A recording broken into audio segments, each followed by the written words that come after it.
In the northwestern corner of Delaware lies the scenic Yorklyn Valley. The remnants of the National Vulcanize Fibre plant are a reminder of a once thriving industrial center. And after years of neglect, the site now seeks new life as a clean, vibrant centerpiece for this small community. For 100 years, the plant used zinc and other toxic materials in its manufacturing process that poisoned the soil and groundwater.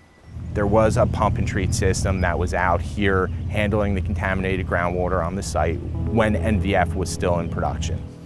This wetlands project took care of the groundwater contamination in 1 year, and we also saved in the $10 million range what it was going to cost to operate that pump and treat system for the next 40 years. The return of wildlife marks a significant step in the transformation of this area. Of the 20 bird species now in residence, the most impressive inhabitant is the spotted sandpiper, notorious for its spotted breeding plumage and distinctive teetering gait. Delaware reports less than 5 sightings of this elusive bird each year. The wetlands also help contain flooding that often plagues the area.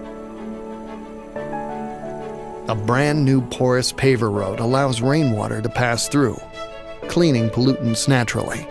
This exceptional road will ensure residents can come and go in times of heavy rain.